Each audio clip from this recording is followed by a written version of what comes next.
Mateus 4, de 1 a 11. Outra vez, vamos aqui nessa versão, vem comigo, tá? Então, Jesus foi levado pelo Espírito ao deserto para ser tentado pelo diabo. Depois de jejuar 40 dias e 40 noites, teve fome. O tentador aproximou-se e disse: se és filho de Deus, manda que essas pedras se transformem em pães. Jesus respondeu: está escrito, nem só de pão vive o homem, mas de toda palavra que procede da boca de Deus. Então, o diabo levou a cidade santa e colocou-o na parte mais alta do templo. Ele disse: tudo isso, se és filho de Deus, se és filho de Deus, joga-te daqui para baixo, pois está escrito, ele dará ordem aos seus anjos a seu respeito, e com as mãos eles o segurarão, para que você não tropece em alguma pedra. Jesus lhe respondeu: também está escrito, não ponha à prova o Senhor seu Deus. Depois o diabo levou a um monte muito alto e mostrou-lhe todos os reinos do mundo e o seu esplendor, e disse: tudo isso te darei, se prostrado me adorares. Jesus disse: retire-te, Satanás, pois está escrito, adore o Senhor seu Deus, e só a Ele preste culto. Então o diabo o deixou, e os anjos vieram e o serviram. Amém? Eu sempre se gera uma expectativa no nosso coração de ouvir algo novo, de ouvir algo diferente do que a gente tem ouvido. Mas essa mensagem me pegou de um jeito tão forte esses dias, que eu fiquei pensando em algumas situações que têm acontecido na nossa história. E eu quero dar um título para essa mensagem, que é a guerra das identidades, ou a guerra da identidade. Nós estamos vivendo num mundo em que nós estamos encontrando pessoas com conflito de identidade. Quem aqui nunca parou e fez a seguinte pergunta: quem eu sou mesmo de verdade?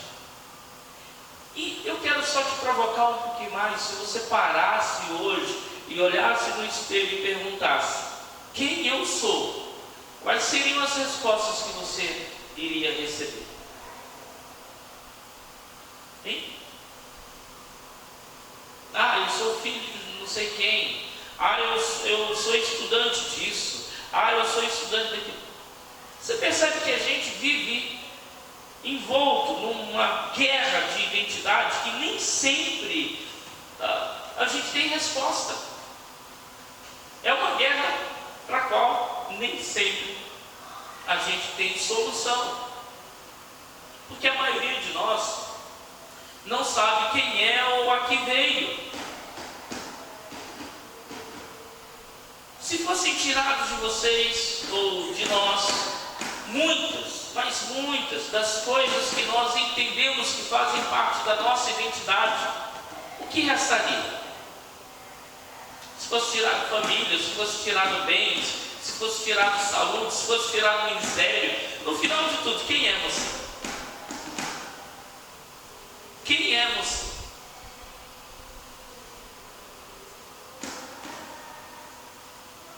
Quais são as coisas, ou as qualidades, ou as bênçãos que vão representar de fato quem você é? Eu não quero me alongar muito nessa mensagem de hoje, mas eu preciso te provocar, e provocar que você faça essa pergunta para si mesmo. Segundo Paulo fala assim: analise, pois, o homem a si mesmo, sabe? Estude a si mesmo, faça uma análise de si mesmo e responda: quem é você? Quem é você de verdade? Quais são as características que vão mostrar ou identificar ou dizer qual é a sua verdadeira identidade? Eu não sei você, mas a maioria das crianças sempre quis ser super-herói. Eu tinha os meus heróis. Quem é que tinha o super-herói preferido? Levanta a mão, deixa eu ver. Todos tinham super-herói? Tem gente que não, né? Que não liga muito para isso.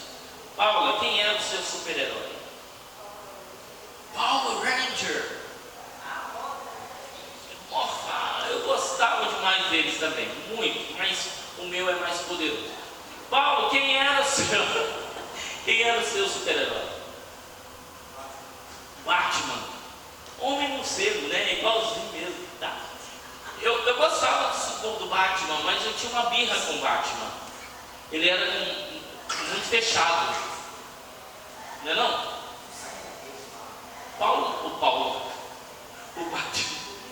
O Batman para mim era muito sisudo, muito fechado. Também ele tinha um negócio com ele que a maioria de nós sabe, né? Quem conhece a história do Batman sabe que ele cresceu numa situação de muitos problemas na família, de muitas perdas. E as perdas fizeram com que ele se isolasse na sua Batcaverna. Foi em isolamento por causa da perda do tio, né? Que morreu assassinado, foi isso mesmo. Hein? Você que é fã do Batman, Paulo? Foi o tio dele que foi assassinado? Ou o avô? Os pais? Eu sou muito fã do Batman, eu nem sei da história direito. Então os pais dele foram assassinados. É isso mesmo, né? E por conta disso ele cresceu nessa situação. Então eu tinha a birra do Batman pelo fato dele ser sempre sisudo. Sempre. E você já percebeu a voz do Batman?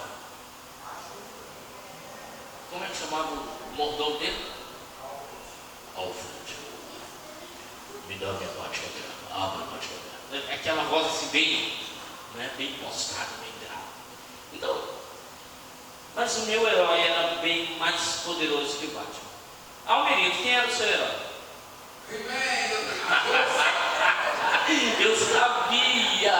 Eu sabia. Tanto que eu fiz uma imagem do pastor Almerido hoje no casamento de alguém aqui como He-Man. Depois eu vou postar essa imagem. Eu gostava muito do He-Man, mas eu gostava mais do Gordo. Lembra do Gordo?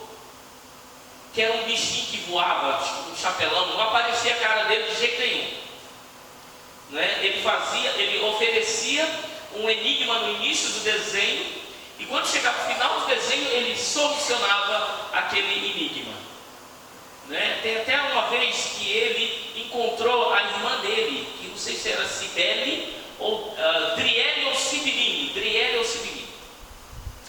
e tinha até uma musiquinha deles, né? Esqueci da musiquinha, mas eu queria muito cantar a musiquinha. Esqueci a musiquinha. Mas deixa eu te falar, pastor Menino, o meu super-herói é mais poderoso do que o seu. Quem mais tem super-herói aqui? Que a Barbie. Que decepção. Não é nada pessoal, não. Deixa eu explicar. É que a Barbie não tem nenhum superpoder, né? Ela tem superpoder. Ela tem vários empregos. Ela tem outro superpoder. Ela é prima do Highlander. Quem lembra do Highlander? Highlander é um herói que sobrevive a todas as eras. Ele não morre. A Barbie é mais ou menos assim. Não é? Ela tem vários empregos porque ela vive eternamente. Ela não para, não é? Tem muita aí briga em relação ao filme da Barbie, mas eu gosto da Barbie. É uma boneca batalhadora, não é? E está sempre de dieta.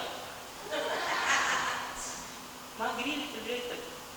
Mas é muito bonitinho. Mas o meu super-herói é bem melhor e bem mais poderoso do que a Barbie. Quem mais aqui tem super-herói? Léo? Eu pensei que ele falou, eu mesmo. Sabe qual era o meu super-herói? Super Mouse. Super Mouse. Só os das antigas vão entender o mistério. E ele tinha uma musiquinha: Super Mouse é seu amigo, vai se livrá-lo do perigo, né? Era um ratinho, barbudo, fortão. Gente, muito mais forte que o Superman. O que o Superman carrega como homem, ele carrega como rato. Pronto. Mais rápido que o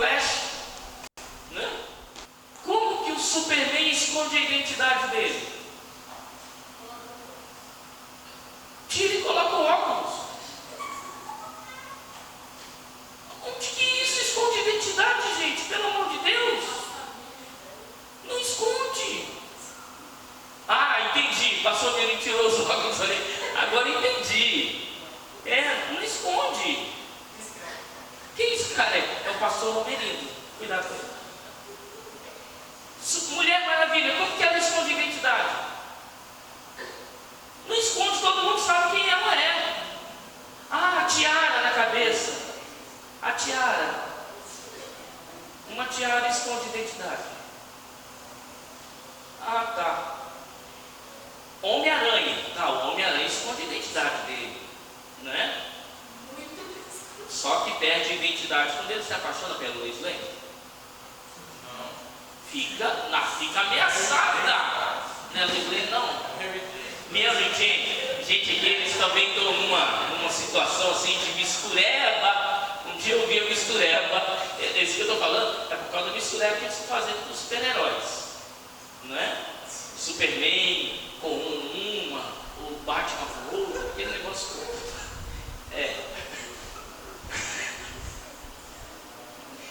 Esconder identidade. Eu tinha o Super Mouse. Como que o Super Mouse esconde a identidade dele? Uma máscara vermelha, uma roupinha colada no corpo e a cuequinha vermelha, a capa.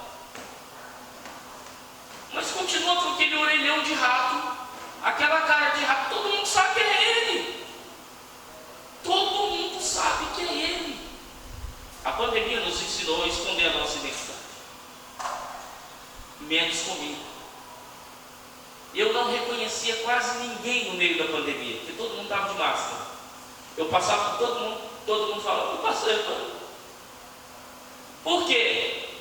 Meu olhinho me denunciava. Então, eu não podia me esconder de ninguém.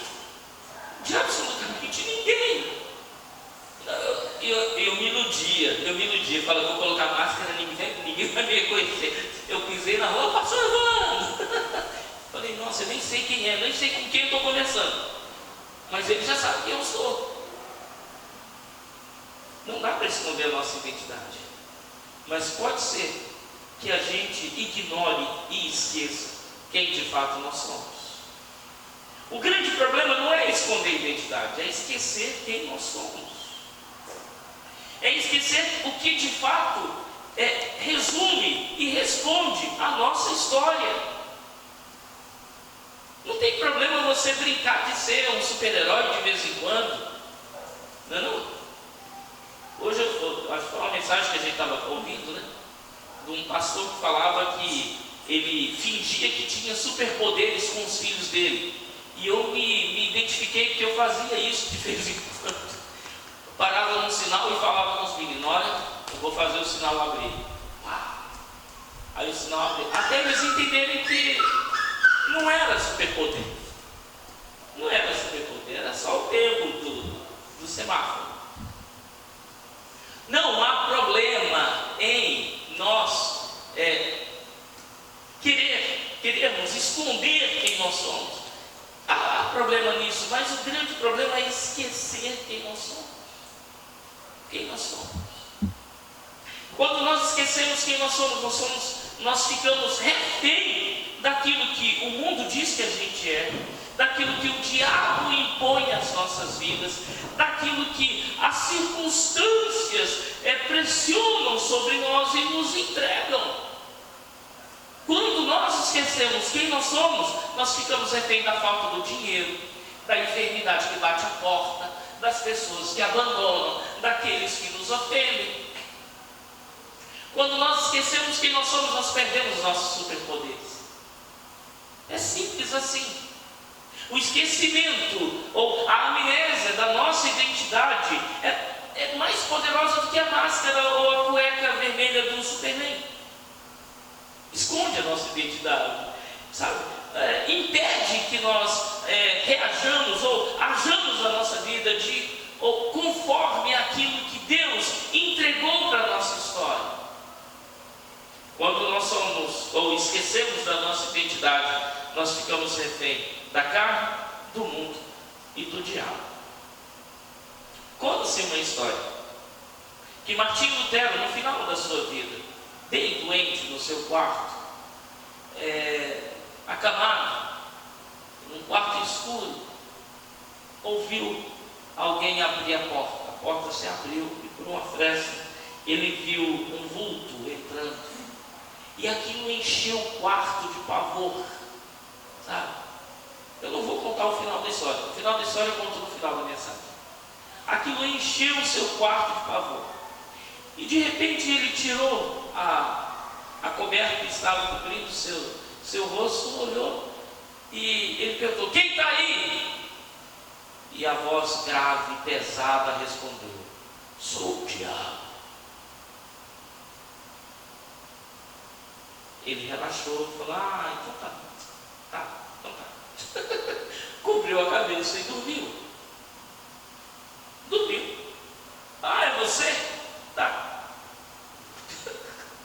Quando nós esquecemos a nossa identidade, nós ficamos refém das armadilhas e das artimanhas do diabo. Martinho Lutero, nem no final da vida, foi refém, porque ele tinha plena convicção de quem ele era. Quando nós somos reféns, ou quando nós esquecemos quem nós somos de verdade, nós ficamos refém de sentimentos e de situações que venham resolver a nossa história. Nós terceirizamos a nossa história, nós entregamos a mão das outras pessoas. Conta-se uma outra história que Charles Spurgeon, ele era considerado o príncipe dos pregadores.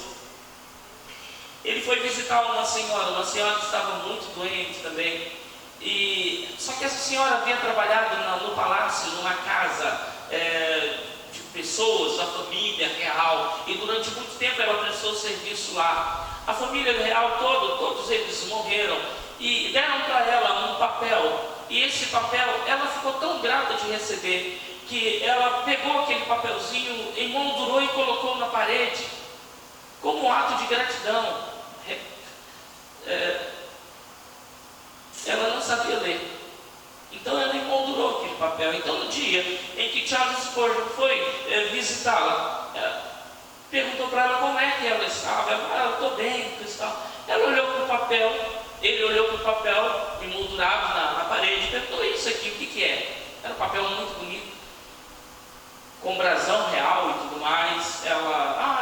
Ele explicou a história dela. Ele virou e falou assim: eu posso levar esse quadro para analisar de fato o que de verdade está por trás dele? Ela falou: sim, leva, mas muito cuidado, porque eu gosto muito desse objeto. Resultado, só para você ter uma ideia, ela já havia vivido muitos anos depois de ter trabalhado. Então aquele quadro estava lá na parede por muitos anos.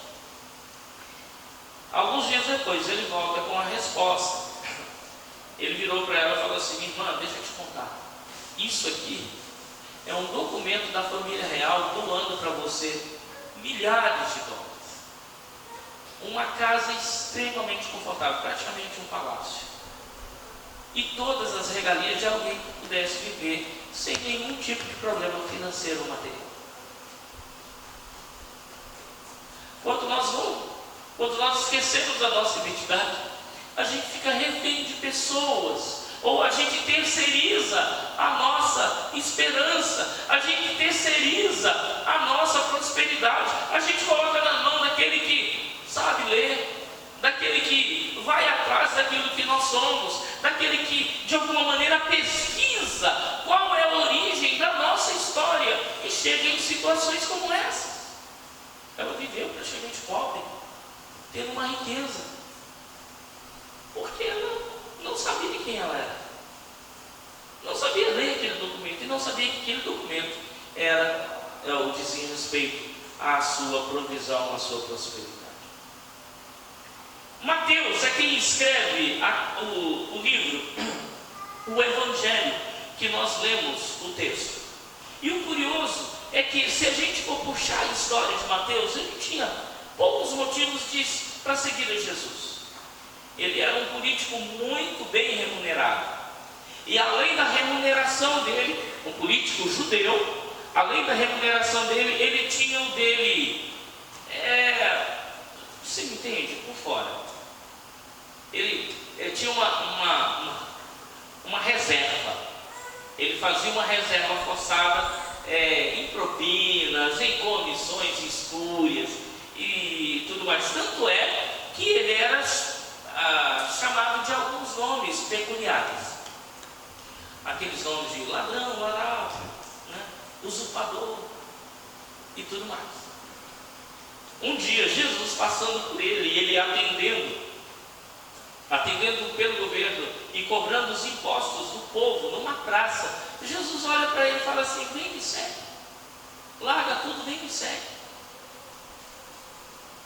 O cara bem de vida, o cara de alguma maneira resolvido e envolvido, imbuído na sua corrupção pessoal, não tinha assim muito motivo para, a proposta era largar tudo e seguir um homem considerado perturbador, andarilho e perturbado,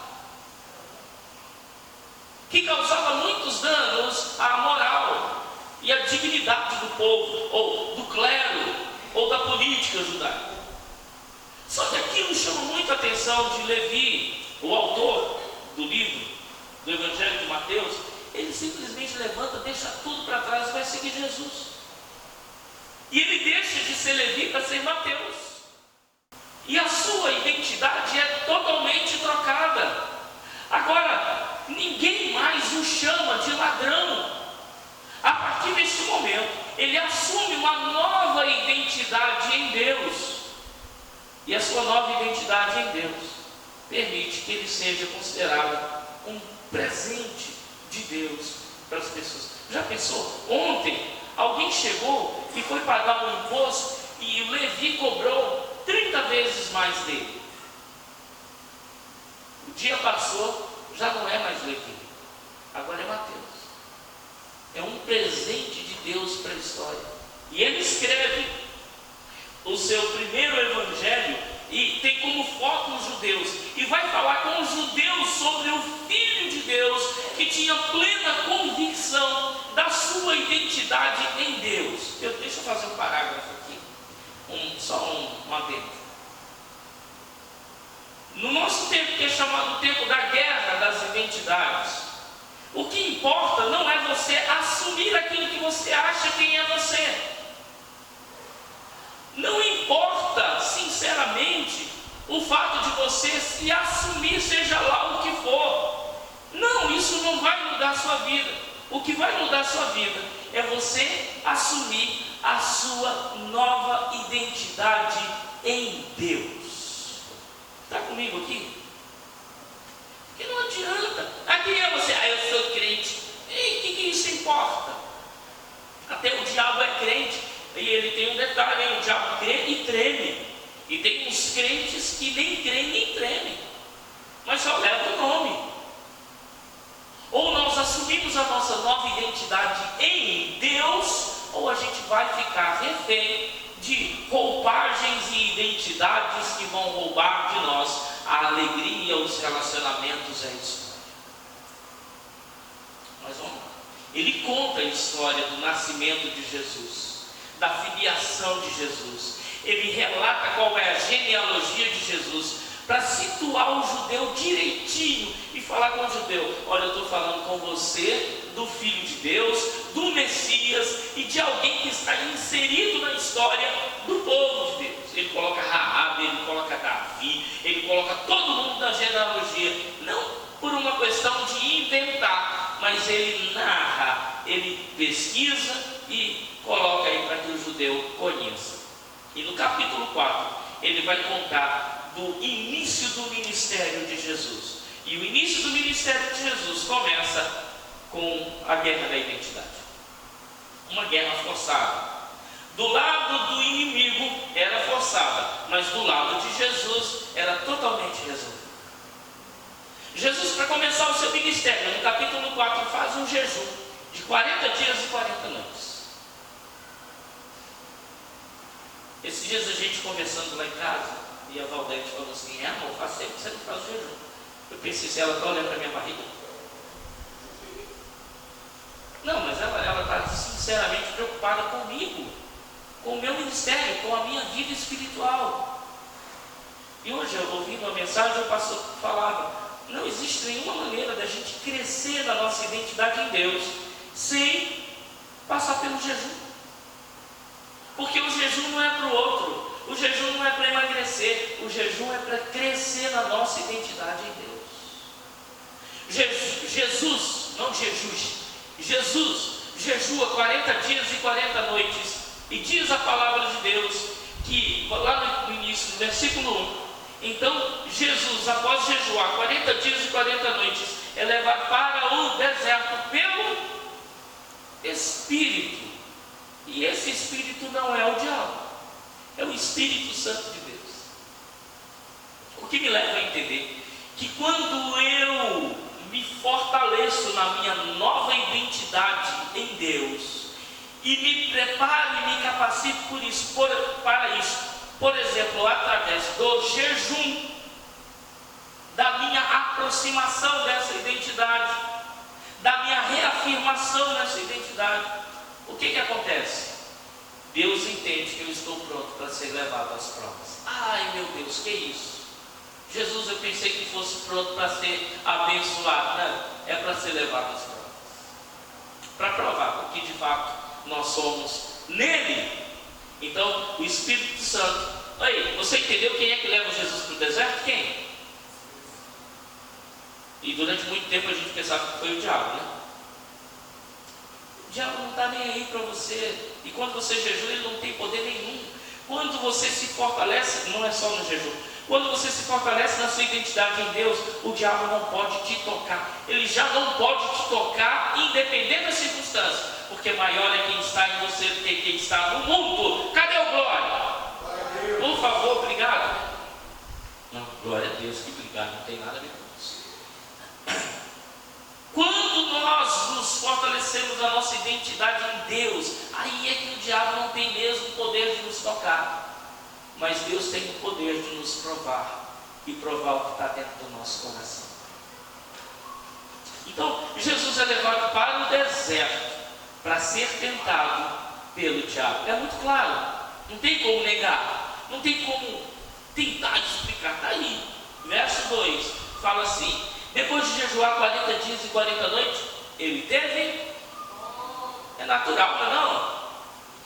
Natural, Jesus teve fome depois de 40. Estava em pecado, Jesus estava em pecado, ele teve fome. Eu, quando jejuo, não teve fome. Tem gente que jejua 30 minutos e tem fome, não é não? Sim ou não? Eu já jejuei 3 dias quando eu estava na obra missionária. Isso tem muito tempo, eu tinha 17 anos de idade. Eu lembro que eu jejuei 3 dias. 3 dias. Eu estava lá em Taiobeiras, né, pertinho lá de Pedra Azul, né? Taiobeiras, pertinho de Pedra Azul. Gente, eu me lembro que a gente saiu na rua e nós fomos evangelizar. O pastor hoje falou que a gente não fica fraco. Na hora que eu vi assim um bebedouro, me deu vontade de cair perto do bebedouro e pedir a alguém que inclinasse o bebedouro e colocasse água na minha boca. Tão fraco que eu estava. Com tanta fome, em 3 dias, me deu uma fome, mas uma fome. Imagina, Jesus 40 dias e 40 noites. Teve fome. Teve ou não teve? Está escrito, teve fome. Então, quando nós nos fortalecemos na nossa identidade com Deus, nós não estamos livres das lutas. Entendeu isso? Sim ou não? Nós não estamos livres das lutas. Mas vamos para frente. Olha lá. O tentador aproximou-se dele e disse: se és filho de Deus, mande que essas pedras se transformem em pães. Pastor Caio Fábio chama isso aqui de a grande bomba do si, né? A bomba do si. O que é o si? É a dúvida. A dúvida é a grande bomba que o diabo tenta, ou ele usa, ele não tenta usar, ele usa contra Jesus. Ele usa a dúvida, coloca a dúvida num lugar crucial para a relação de Jesus com Deus e sustenta a dúvida com as circunstâncias. Mas vamos lá. Se tu és filho de Deus, O que o diabo estava falando? Se você é filho de Deus, por que você está passando fome? Você me entendeu? Sim ou não, igreja? Na nossa guerra de identidade, o diabo faz a mesma coisa. O diabo não está nem aí para você se você tem um cabelo preto e pinta de loiro, loiro e pinta de verde, usa brinco, usa piercing, O diabo não está nem aí para isso não, porque isso não forma a sua identidade. O diabo está mesmo focado em destruir, em desfazer, em menosprezar e em rejeitar a sua identidade em Deus. Porque ele vai colocar uma dúvida aí. Se você é filho de Deus, o que é que você está passando fome? Está com fome por quê? Se você é filho de Deus, está vendo essas pedras? E as pedras naquele lugar do deserto eram aquelas pedras redondinhas, branquinhas, que parece com pão. Já parece, transforma e come, mata a sua própria fome. Na nossa guerra de identidade, o diabo sempre vai tentar fazer com que nós nos afastemos da nossa identidade em Deus, querendo convencer-nos de que a gente pode solucionar os nossos problemas sem Deus. Você entendeu isso aqui? Quanto tempo você lê esse texto e não tinha essa compreensão? Se você é filho de Deus, resolve, porque Deus não está nem aí com o seu sofrimento. Entendeu?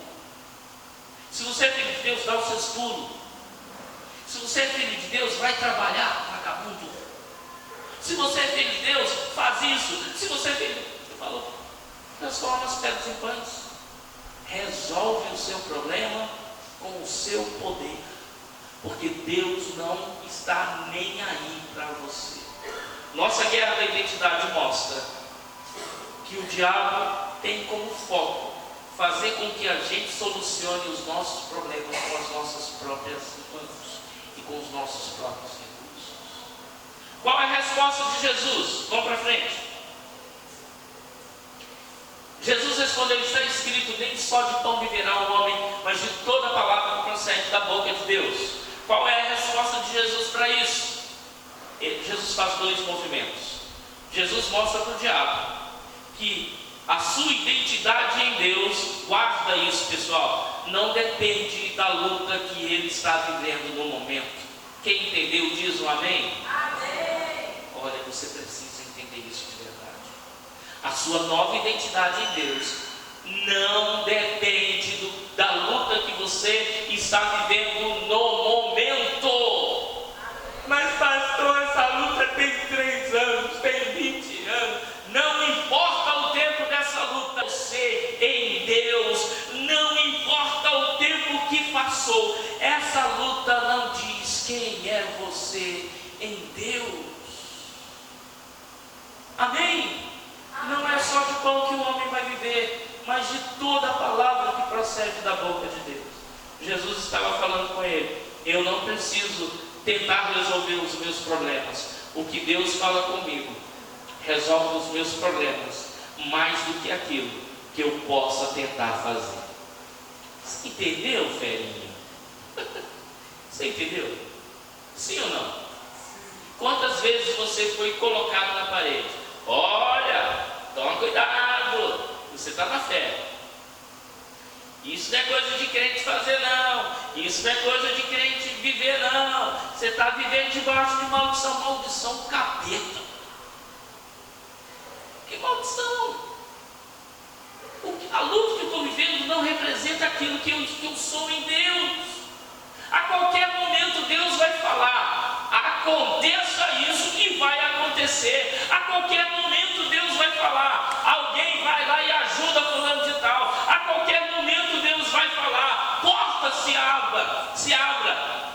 A qualquer momento a voz de Deus vai alimentar a minha fome e vai fechar a tumba, a sepultura e vai resolver a minha história, mas vai vir da boca de Deus.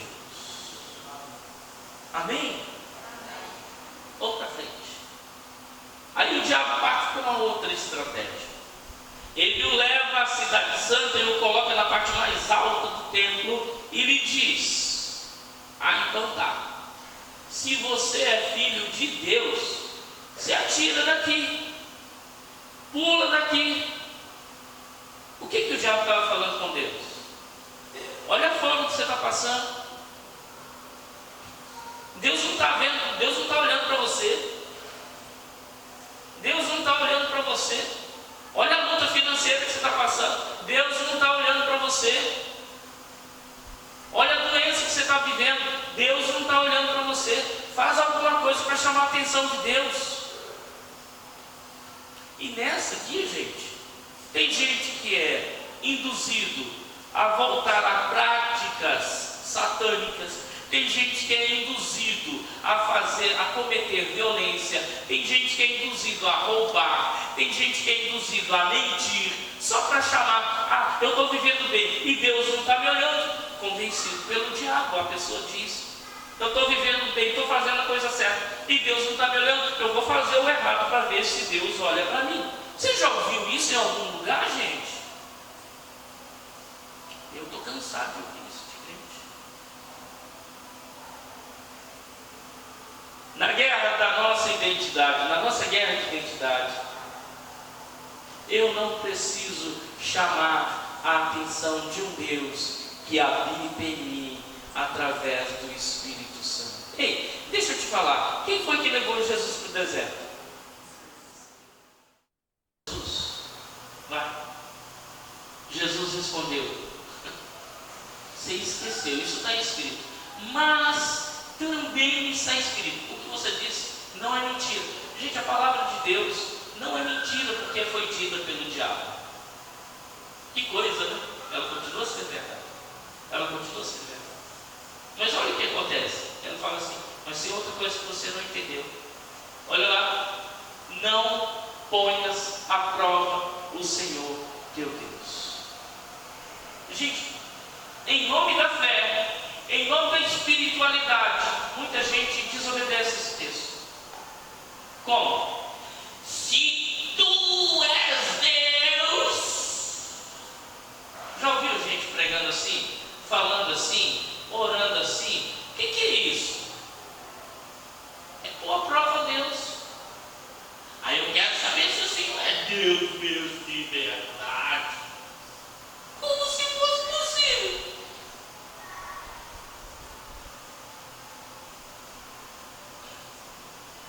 Gente, me dá uma pena de gente que ora assim. E ora em nome da fé, em nome da espiritualidade. É ou não é? Pastor menino, estou falando besteira? Se eu tivesse, me tira do altar, tá? Deixa eu um pouquinho assim para eu entender. Não, gente, pelo amor de Deus, se tu és Deus, está usando a mesma estratégia do diabo que o diabo usou com Jesus. Você acha que Deus entra em crise de identidade porque as coisas estão indo mal para você? De onde você tirou isso? Eu sei da estratégia do diabo. Você está fazendo igualzinho. Não estou chamando irmão, obreiro, pastor, não estou chamando nenhum deles de endemoniado, não. Eu estou falando que a estratégia é a mesma, está aqui na palavra. Só isso. A Bíblia diz assim: quem és tu, ó barro, que dizes ao oleiro, faça-me desse ou daquele outro jeito? Não tem como. Esse negócio de a gente pedir prova de Deus é igual a história que a Valdete contou para a Rafinha esses dias. A história de Gertrudes. Não foi, Rafa? Você conhece a história de Gertrudes, Paula?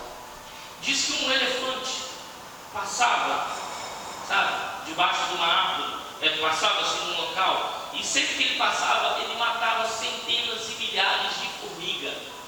Matava todas as formigas, ele passava e matava aquele monte de formiga. Um dia elas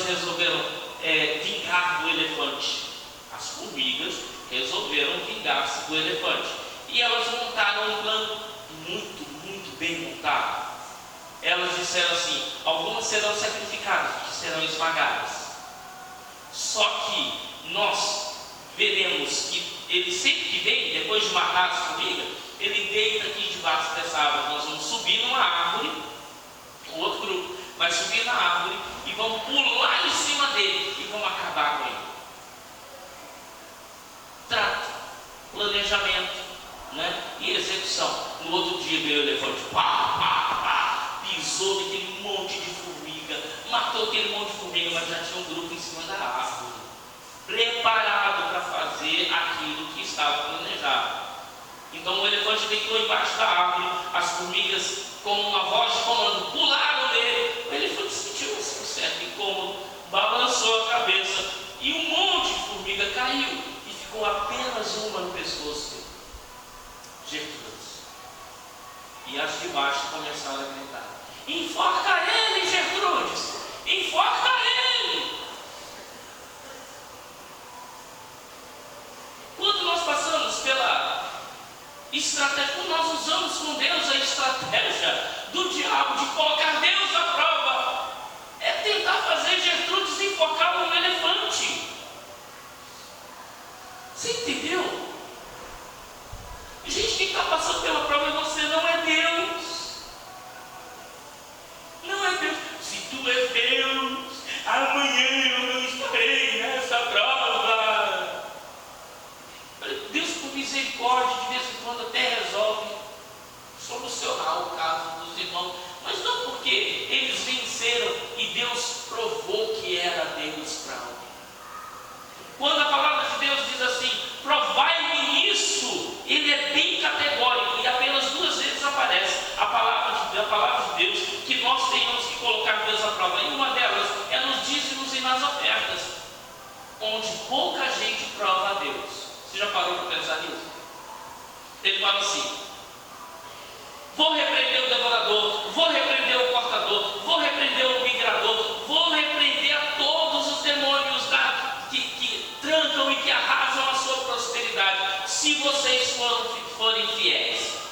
Provem-me nisso, e vocês vão ver que eu vou abrir as janelas do céu, derramar bênçãos sem medida e transformar vocês num povo extremamente feliz. O que Deus está falando?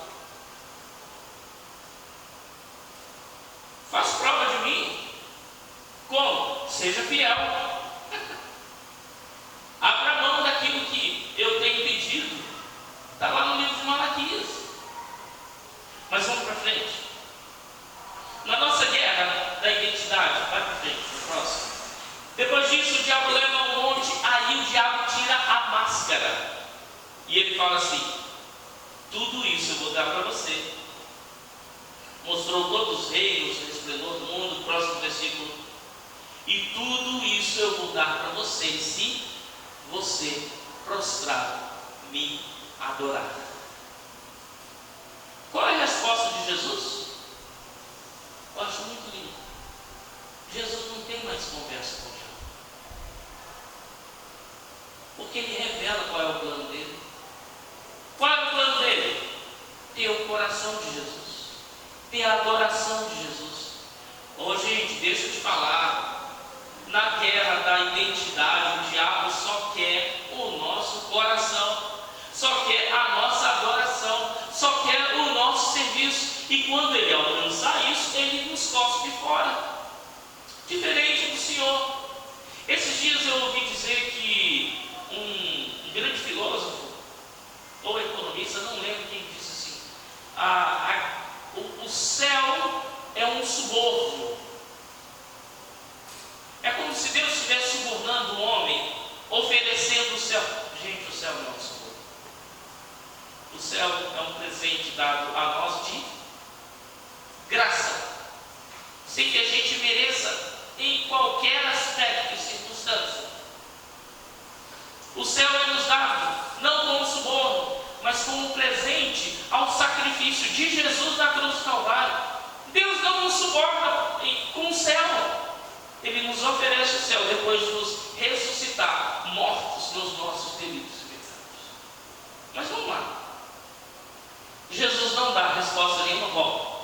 Jesus não dá resposta nenhuma e simplesmente diz: sai, porque só o teu Deus adorarás e só a Ele darás culto. Ele responde mais uma vez com a palavra. Depois disso, vem os anjos e servem a Jesus. Eu quero terminar. Na nossa guerra de identidade, nós precisamos saber que o que está sendo focado para ser destruído não é quem nós somos, como gênero, cor, nada disso. O que está sendo focado para ser destruído é quem nós somos em Deus. Em Deus. É isso que o diabo quer destruir. Ele não quer acabar com o ministério do pastor Menino. Ele quer acabar com o relacionamento do pastor Menino com Deus. Ele não quer acabar com a Marli. Ele quer acabar com o relacionamento da Marli com Deus. É simples assim. Ele não quer acabar com ela. Ele quer acabar com o relacionamento do Esdras com Deus. É isso, gente. É isso. Isso serve para todo mundo. Ele não dá nenhuma resposta. Ele fala assim: está escrito uma coisa: só o Senhor adorará, só Ele dará culto. Então, sai. Quando você perceber que a sua identidade está sob ataque, que a sua identidade em Deus está sob... Quando você perceber que a sua identidade em Deus está sob ataque, dê a ordem para o diabo sair do seu entorno, abandonar os seus negócios, parar de falar no seu ouvido, parar de falar no seu coração. Porque só o Senhor adorarás e só a Ele darás culto. E o que acontece? Quando nós firmamos a nossa nova identidade com Deus, nós vencemos a guerra da identidade. Aí olha o texto, olha que lindo. Não importa. Então, vem comigo, lê comigo, a gente vai terminar. Então,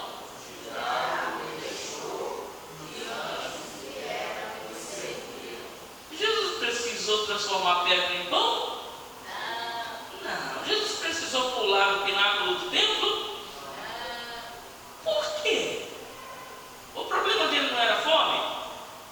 Não! Ele não tinha problema. O diabo que tem problema é a nossa nova identidade em Deus. Você entendeu? Como que Jesus entra no deserto? Com fome. Como ele vivencia no deserto? Tentado. Como ele responde? Com a sua identidade em Deus. Ele nem fala assim: ah, eu sou mesmo filho de Deus, ah, mas eu acho. Não. Ele não tem nenhuma dúvida sobre isso. E ele, no final, é servido por... Olha que coisa. Um anjo caído chegou e falou que ele tinha que resolver o seu problema com as próprias mãos. Ele foca e firma a sua identidade em Deus. O que acontece? Ao invés de atender um anjo caído, ele é servido pelos anjos de Deus no final. Você entendeu? Ah, eu estou sendo tão abalado da minha identidade. Eu não sou quem eu sou, eu não sei quem eu sou.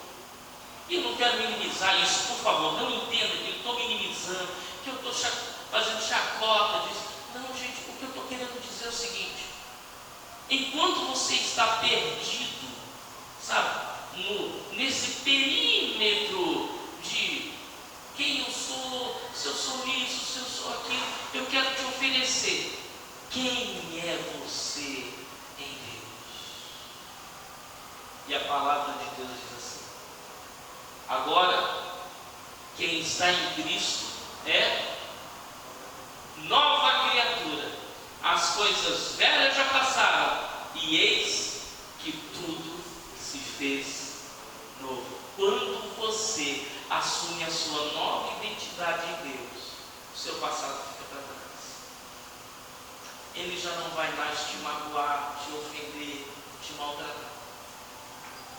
Você já não vai mais ficar aprisionado nele e nem nas suas dúvidas, que são a grande bomba do si que o diabo coloca na sua vida para alimentar a guerra da identidade, o conflito da identidade. Busque quem é você em Deus. Pergunta hoje para Deus: Deus, quem eu sou para ti? Olha, na boa, atreva-se a fazer essa pergunta. Meu Deus, tem muita gente falando que eu sou isso, que eu sou aquilo. Dentro de mim eu não sei se eu sou isso, se eu sou aquilo. Eu quero te pedir, eu quero te desafiar. Pergunte a Deus quem é você para Ele. E espere a resposta. Espere a resposta. No mínimo Ele vai dizer: tu és o meu filho, eu hoje te gerei. Amém? No mínimo Ele vai dizer, coloca aí Mateus não, João capítulo 1, versículos de 1 a 12. Por favor, a gente vai terminar com esse texto. João capítulo 1, versículos de 1 a 12. No princípio era o Verbo, e o Verbo estava com Deus, e o Verbo era Deus. Tem alguma crise de identidade aqui? Tem algum conflito? Não. Vou para frente. Ele estava com Deus no princípio. Para frente. Todas as coisas foram feitas por intermédio dele, e sem ele nada que foi feito se fez. Vai. Nele estava a vida, e esta era a luz dos homens. A luz brilha nas trevas, e as trevas não a derrotaram. Surgiu um homem enviado por Deus chamado João. Ele veio com testemunha para testificar acerca da luz, a fim de que por meio dele todos os homens crescem. Olha aqui, não há crise de identidade, não há conflito, não há guerra. Ele próprio não era a luz. De quem está falando? De João. Ele não era a luz, mas veio como testemunha da luz. Ele veio anunciar que a luz viria aos homens. Vai para frente. Estava chegando ao mundo a verdadeira luz que ilumina todos os homens. Aquele que é a palavra estava no mundo, e o mundo foi feito por intermédio dele, mas o mundo não o reconheceu. Agora, veio para o que eram os seus, mas os seus não o receberam. Eu quero que você leia comigo isso aqui agora. Vamos juntos? Contudo, aos que o receberam, aos que creram no seu nome, deu-lhes o direito de se tornarem filhos. Filho de Deus passa fome? Passa. Filho de Deus fica doente? Fica. Filho de Deus passa angústia, tristeza, aflição? Passa. Mas tem um grande diferencial. O Deus que habita em mim é maior do que o meu problema, e a qualquer momento ele se manifesta e ele me dá o livramento. Amém? Deixa eu contar o final da história de Martinho Lutero. Você lembra? Que o diabo entrou no quarto e ele falou: é você. O diabo acordou, sabe? Lembra do início da história? O diabo acordou, balançou e falou assim: deixa eu te contar aqui. Você está aí nesse leito de morte, mas olha aqui todos os seus pecados durante a vida. E o diabo mostrou para ele todos os seus pecados. Todos. Martinho Lutero esfregou os olhos, olhou para aquela situação, olhou para aquela lista interminável e falou assim: ô diabo, deixa eu te contar uma coisa. Tem muito pecado aí que você não colocou. Tem muita coisa que você esqueceu, você não colocou. É verdade, eu cometi tudo isso aí. Agora pega uma caneta vermelha e risca isso tudo, porque o sangue de Jesus me purifica de todo o pecado. Eu sei quem eu sou em Deus, e o que eu sou em Deus não esbarra no que eu faço, no que eu fiz, porque o perdão de Deus me purifica de todo o pecado. Eu não sou livre para pecar, mas se eu pecar, eu tenho um advogado diante do Senhor. E dizendo isso, o diabo abandonou o quarto de Martinho Lutero, da mesma forma que o diabo abandonou Jesus quando Jesus disse: sai, só o Senhor adorarás, só Ele prestarás serviço. Você sabe, a sua nova identidade em Deus só tem uma marca: servir a Deus. Você não está aqui para outra coisa. Você está aqui para servir a Deus. Tudo é acessório. Tudo diz respeito a escolhas, a caminhos que a gente toma.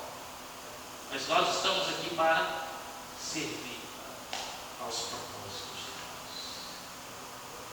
Amém, igreja? Amém. Você crê nisso? Sim ou não? Sim. Amém. Fica de pé, vamos orar. Eu quero orar por você que tem passado por uma crise de identidade, por uma guerra de identidade. De alguma maneira você tem sido pressionado a assumir posturas, a abandonar valores, a viver uma vida que você sabe que de fato vai te matar, roubar e destruir. E você não sabe muito bem como se portar nessa situação. O grande desafio é, hoje, olhe comigo assim: Senhor Deus, eu quero que o Senhor me diga quem eu sou para Ti. Quem eu sou para Ti. Meu Deus, abre os meus ouvidos, o meu coração, a minha mente.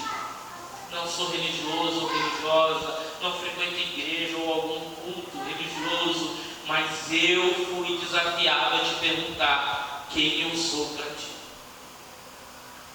Por isso, Senhor, eu te peço, revela o Teu amor a mim, revela o Teu coração e a Tua vontade para a minha vida, porque eu quero assumir a minha nova identidade em Deus. Ajuda-me, Senhor, e livra-me dessa guerra, e em nome de Jesus me dá paz e direciona a minha vida. Usa para Te servir com um novo propósito, em o nome de